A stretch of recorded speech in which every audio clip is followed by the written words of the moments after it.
This is a memory of Buddha's three or four main important events happening in 1 month.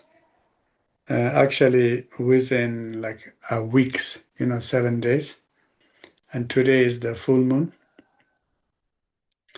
Yeah, last night I had a very good sleep. Whatever is happening in the mind, emotion, I just said, let everything go just to relax and chill out. Okay. Even our peacock is shouting, screaming in the night. I wake up. Normally I get disturbed. I say, oh, shut up, peacock. So I go out and I shout a little bit and then I go back to sleep. So last night I just ignored very loud, very loud screaming peacock. And then this morning I was thinking, wow, it's a very peaceful, very joyful. Even there's disturbances, dog barking, peacock screaming, you know, lots of things. It's very peaceful. And then I was happy because then I realized that normally, I always say I don't need a lunar calendar because I know in my body which are exact lunar days. So when I was in Tibet and especially in Lhasa, I had a very special feeling. Exact it comes on full moon, and this morning that feeling was back.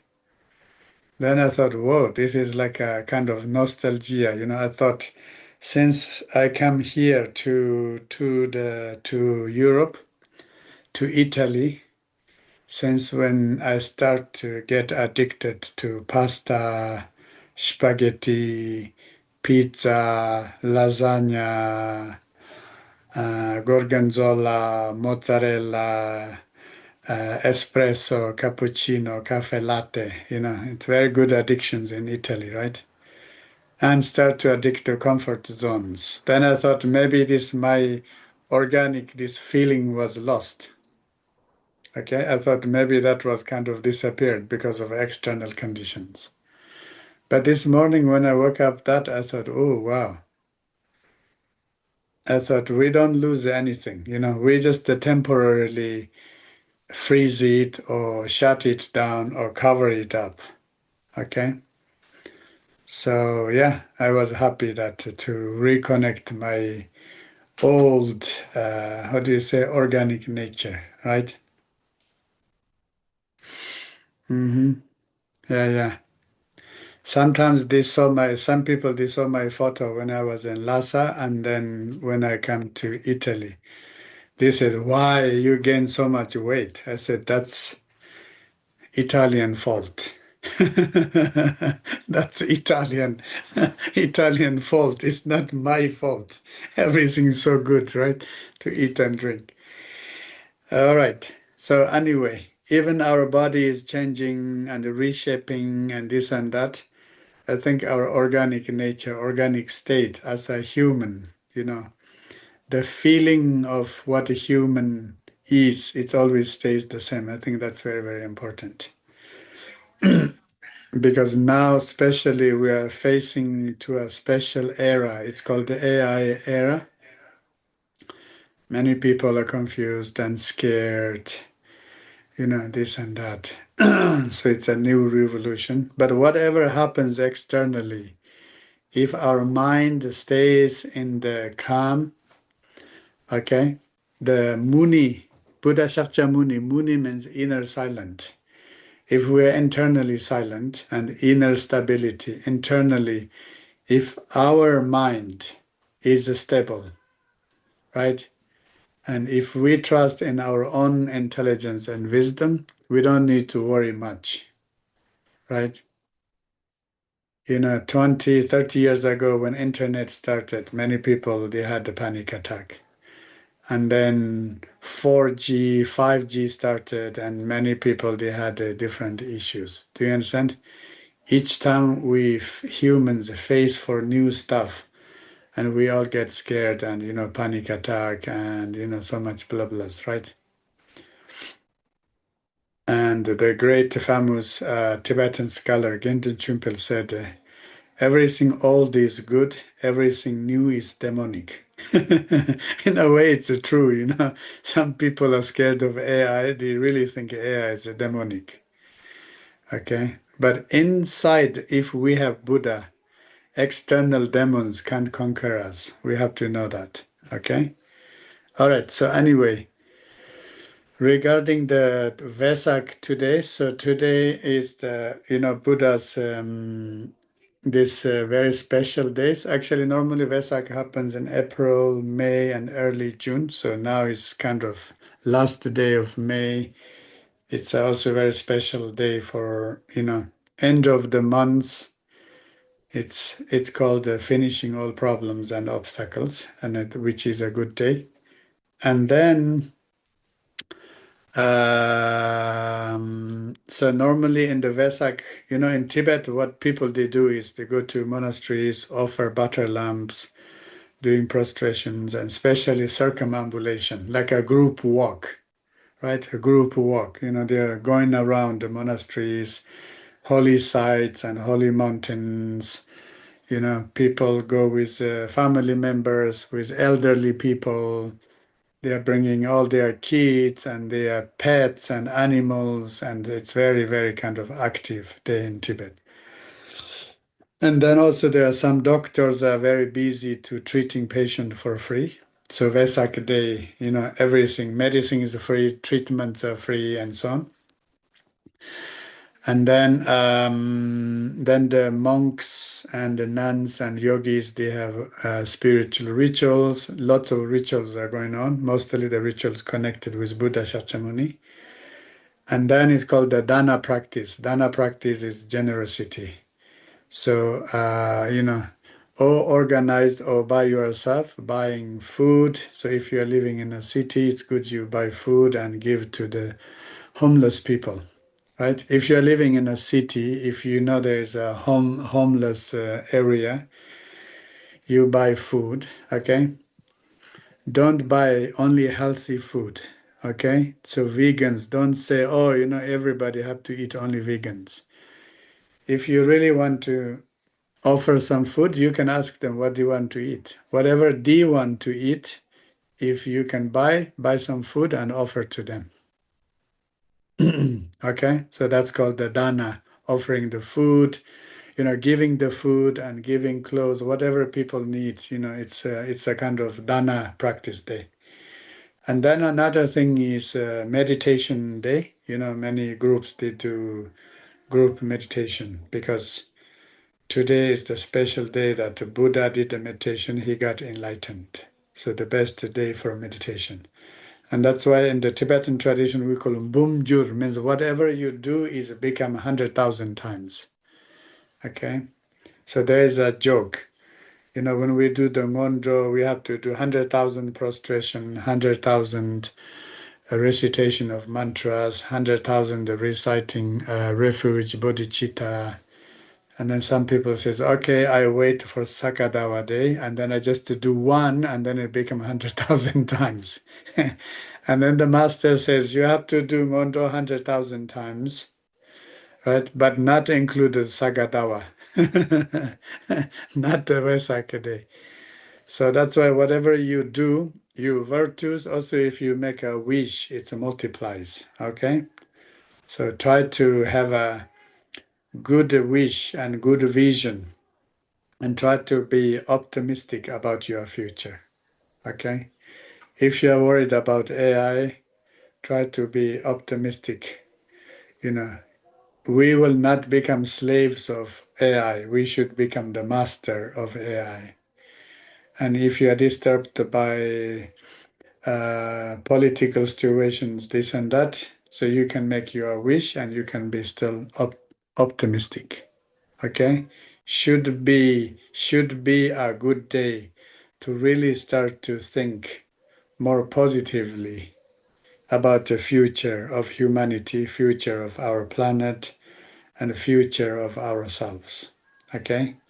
Otherwise, we wake up into a very dark day.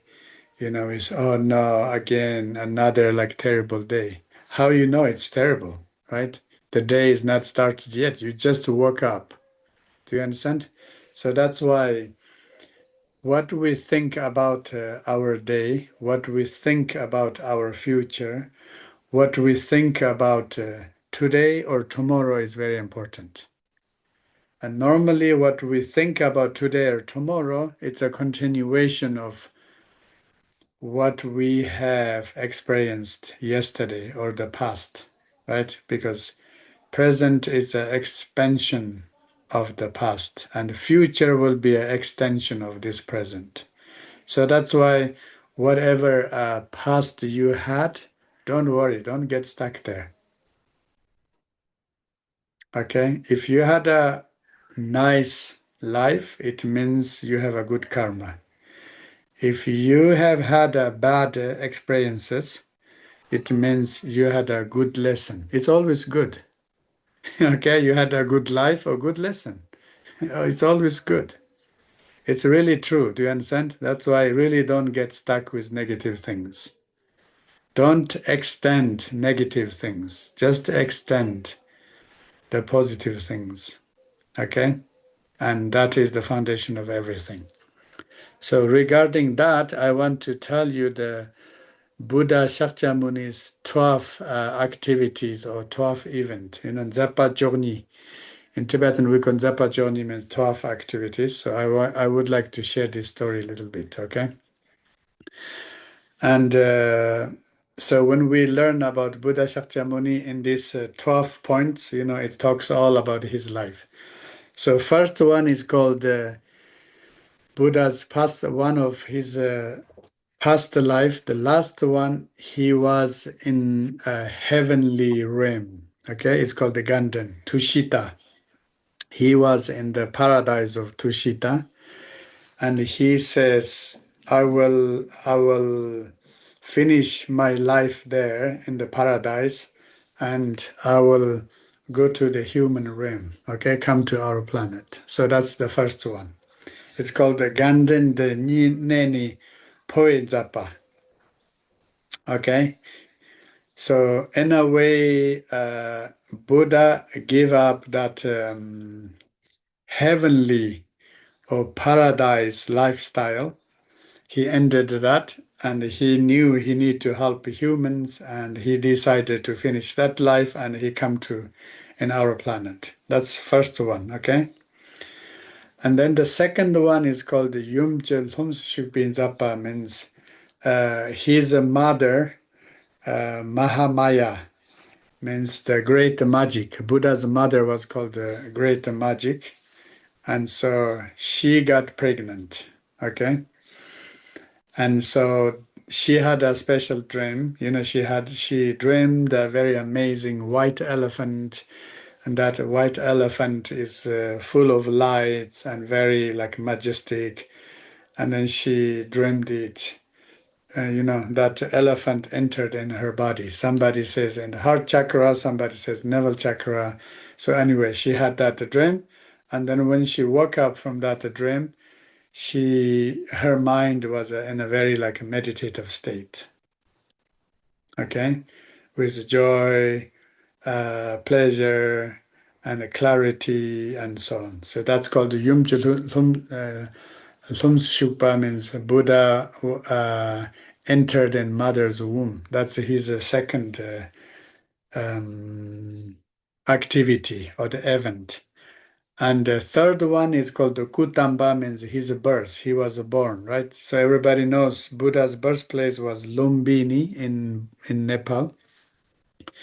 You can still find that place. So next time, if you guys travel to Nepal, you should visit Buddha's birthplace.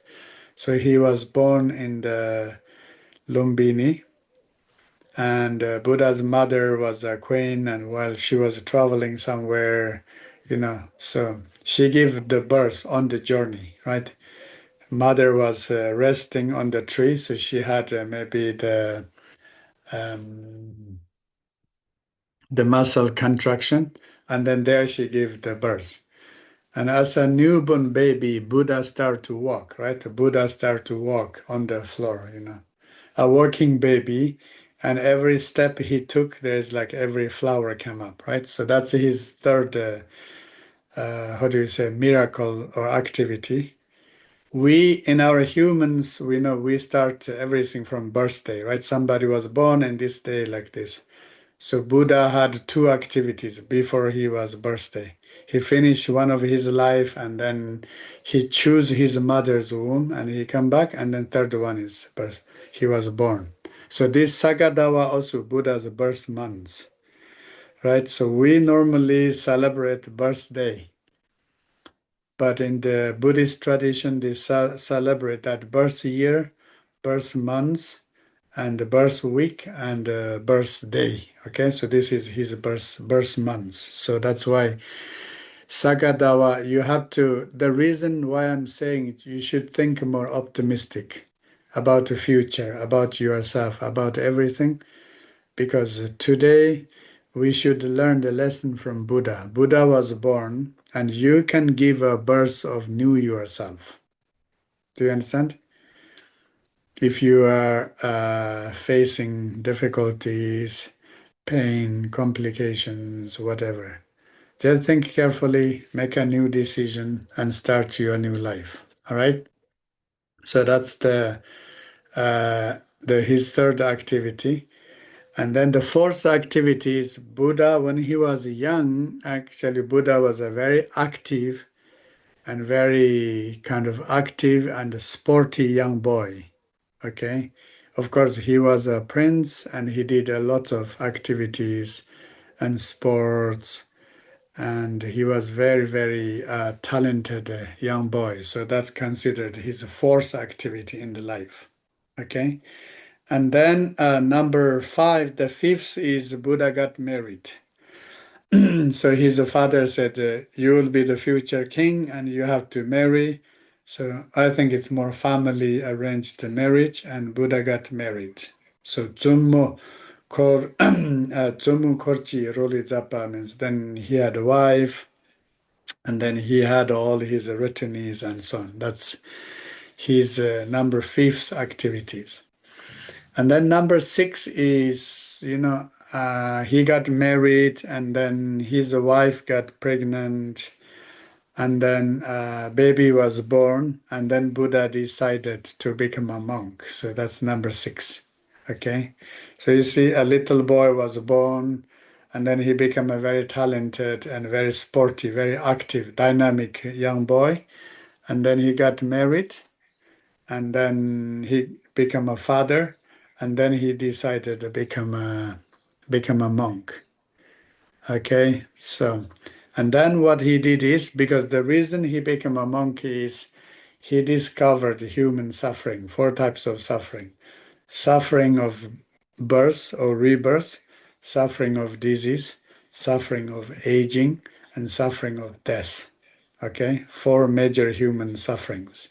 He personally saw them and he had that question how humans can be free of those four major sufferings. Those are four major sufferings. Then there are other four, so there are many sufferings, right?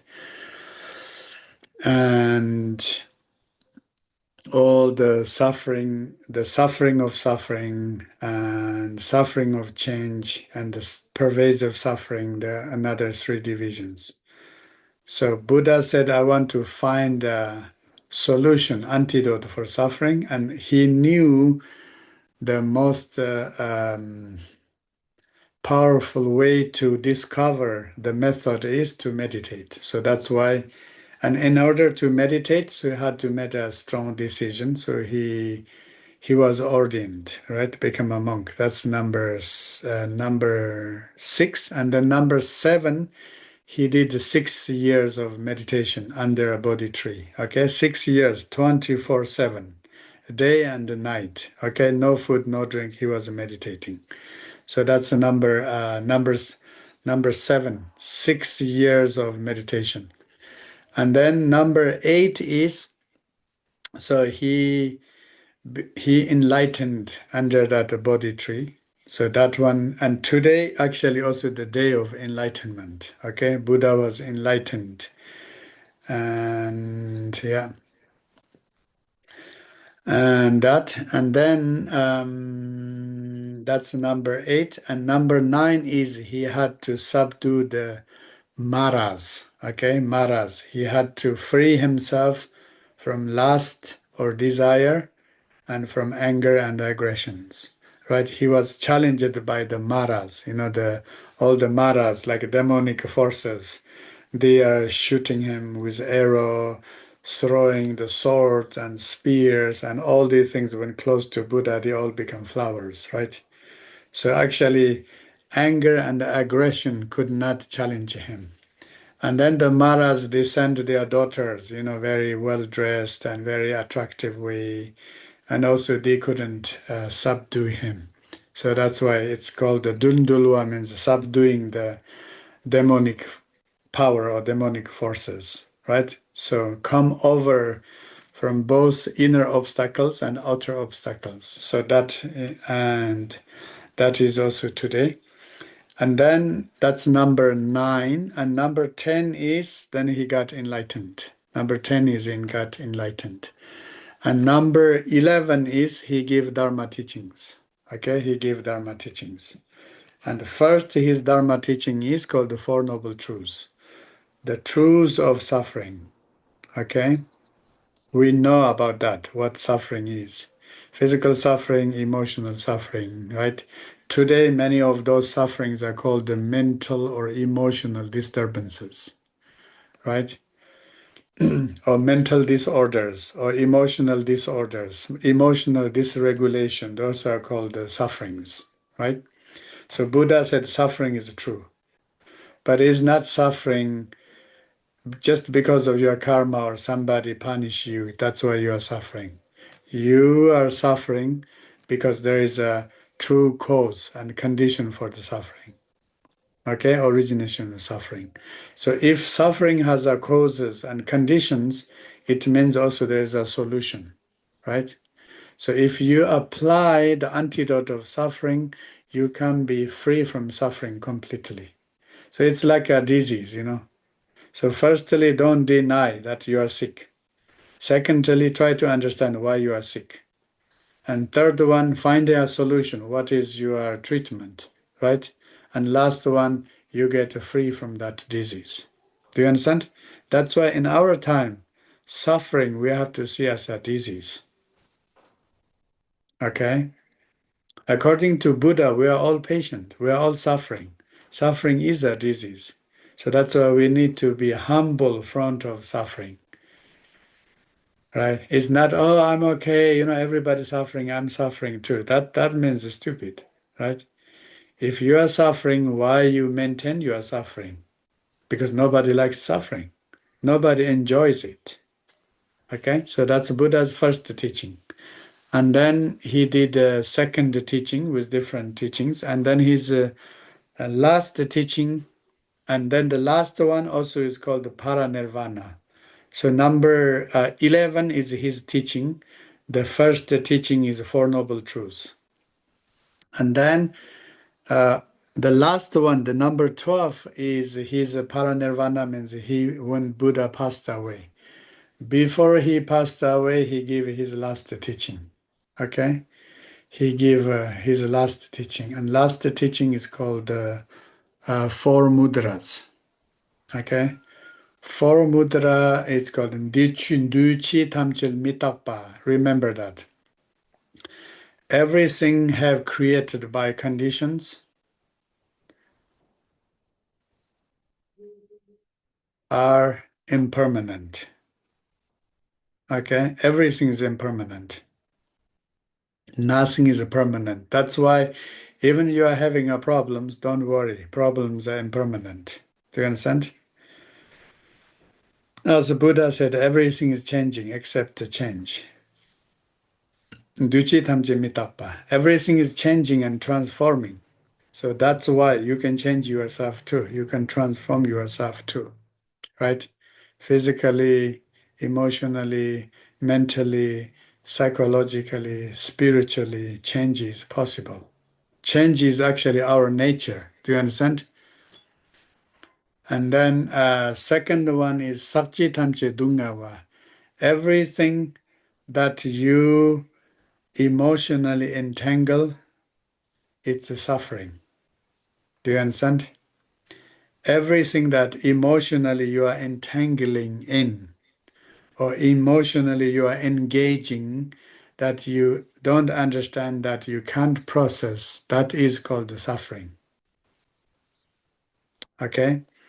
In anything, if your emotions are involved in a very unhealthy way, that is the main cause of suffering. If you are worried about your house, do you understand? It's not a house's problem. It's your attachment to the house. Do you understand? You are emotionally attached to your house. That's why you're worried about your house. Okay? Because there's emotional entanglement. That is the problem, the root cause of the sufferings. But then what is the nature of everything, all existence, all phenomena? What is the nature of the universe? Okay? The nature of everything is freedom, free from everything, free from anything, and there is no ownership.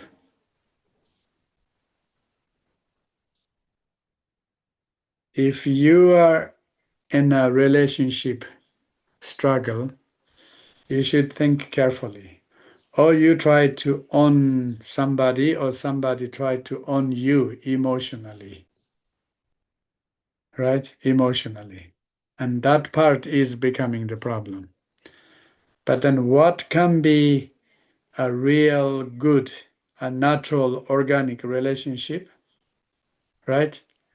Love means a freedom, no ownership. That is the nature of entire universe. Che tamshin tungshang dagmepa. All phenomena are empty, free, and without ownership. Remember that. It's a powerful teaching. And then his last teaching says, Nyangan Lindewa Shiva. Paranirvana is the real peace. Okay? So, which means when you are free from grief, anything you are holding back, when you are free from grief, when you are free from regret, when you are free from guilt, remember that.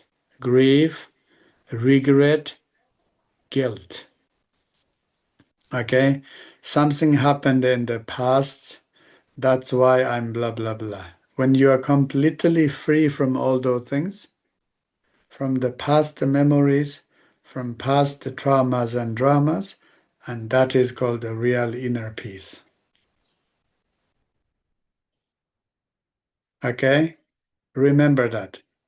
If you are suffering from PTSD, post trauma stress syndrome, can you have inner peace? No. You cannot have inner peace. Why? Because you are holding on your memories, negative memories. Is that your fault? No, it's not your fault. But you are the one who is holding that memory, and that memory is torturing you. Yes. That's why you should let it go. Is that easy? No. Is it possible? Yes. How should I do it? You should meditate. That's the Buddha's number one teaching. Today I was reading one of great Ngakpa, Dzogchen Chuyangtop and Dorje's text. He says, Chö Dömbali Chang Gompa Sap. I like that. He said, the Dharma is not for chanting and recitation. Dharma is for meditating and understanding. That's very true. Do you understand? We go there is oh Sanje Chodan, oh la da da da da da da da da da da da da da da. Oh, I'm practicing Dharma. Right? Dharma is not for chanting and reciting. Dharma is for meditating and understanding. And how you can truly understand, you have to meditate. And what kind of meditations we have? We have shamatha and vipassana. What shamatha means? Emotional stability. Deep emotional stability. Ask yourself, are you emotionally stable? Okay. Long and short, I answer for you. No, nobody is emotionally stable. Do you understand? And that's why everybody, first meditation should do shamatha. Shine. It means you are able to keep your mind in the deep peace. Okay? And the main goal is the inner emotional stability. Your mind becoming like a mountain, like Mount Everest, or your mind become like an ocean, right? Vast, deep, and stable. That's called the shamatha. Okay? We all have to train ourselves to get that nature, shamatha. That's the Buddha's one of the first meditation method what he gave to us. And secondly, just having a stable mind is not enough. What we need to do, we need to have wisdom, human organic intelligence. We have to understand the nature of our mind, the nature of our thoughts, the nature of our emotions. Do you understand? It's just having a deep ocean is not enough. We have to dive deep. That's called the vipassana. Just saying, oh, my mind is open and deep like the sky, space is not enough. We have to dive deep into the fly deep or dive deep into the sky and into the space to understand how stars are functioning, right? And how look like our galaxy, how all this universe is functioning, working, to realizing the ultimate nature. And the realizing ultimate nature of human mind and the realizing ultimate nature of human energy and the realizing the ultimate nature of a human body and the realizing ultimate nature of the universe, they are all exactly the same.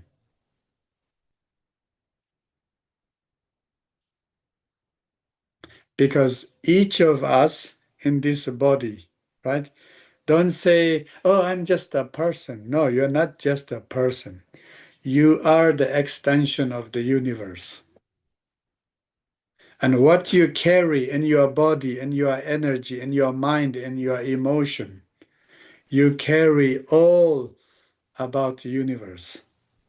Nothing is missing there.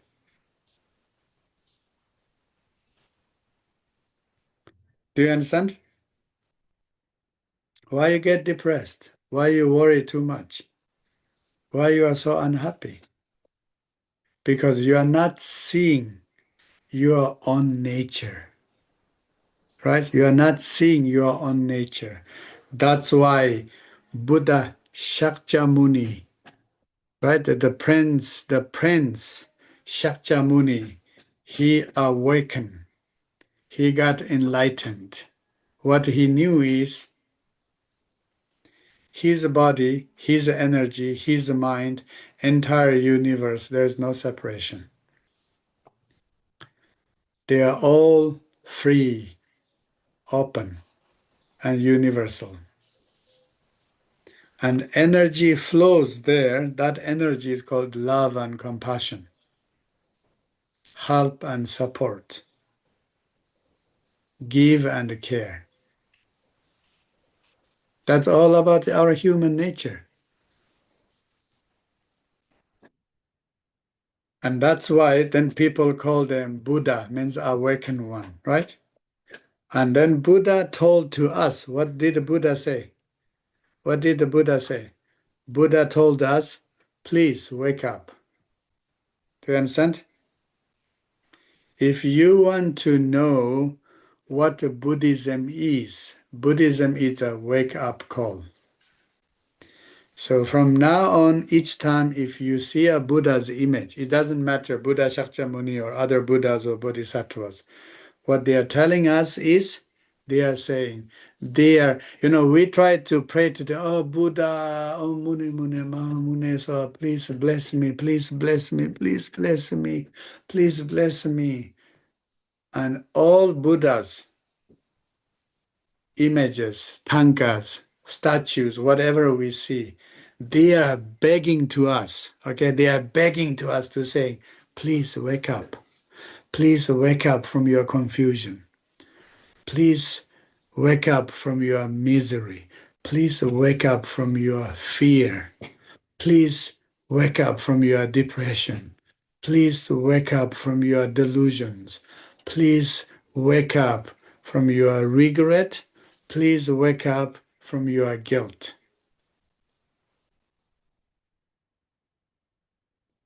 Okay? So sometimes we should call poor Buddha. Buddha is, we are saying we are praying to Buddha, ask him to bless us, but the Buddhas are begging us, telling us to wake up, but we don't wake up. And that's why in the Buddhism, we have very kind of scary, fearful, Buddhist protectors and deities like Yamantaka, Vajrapani, Vajrakiraya, Hayagriva, Vajravarahi, Vajrayogini. Do you understand? They have to manifest in a very dynamic, powerful way to say, hey, wake up, bastard. Do you understand? When Buddha is too gentle to say, oh, please wake up, to wake up, right? We are like teenagers, like sleeping. Oh, let me sleep. Yeah, don't do like that, right? And that's why sometimes Buddhas have to come up in a very strong energy. It's called the restful Buddhas. But sometimes Buddhas, they come in a kind of very, what do you say, attractive way. That's why the female Buddhas, Vajrayogini, right? And some Buddhas are called like a Kala Chakra. It's a very joyful way, Chakra Samvara. But when there's a name of Buddha, it means really the Buddhas, they try to help us to wake up. Okay? So happy Buddha's Day. What enlightenment is? It means wake up. And any given moment, any difficulty moment, right? Any moment in your life is a perfect moment to wake up. Don't get stuck in the illusion. Don't get stuck in the psychological problems. Please, please wake up. Okay, now I need to go to another Zoom. So Liz, if you have time, thank you for organizing this. And if you have time, please recite that Buddha mantra for 108 times. Om Muni Muni Maha Muni Soha. Om Muni Muni Maha Muni Soha. Sorry, Buddha's Day. The homework is, if it's possible, please give some food, or if you have extra clothes and shoes, give them away, okay? Today or in this week. Okay, thank you. Thank you. Om Mune Mune Maha Mune Sohara. Om Mune Mune Maha. Thank you so much, Genla. Thank you so much, everyone, for joining. Today's full moon is actually also called the blue moon because we have 2 full moons in the month of May, which is very rare. So thank you for joining and taking part in this group practice to accumulate merit together for Saka Dawa. May all your deepest wishes come true. Thank you, everyone. See you on our next Lunar Day practice, which is Dakini Day. Bye-bye.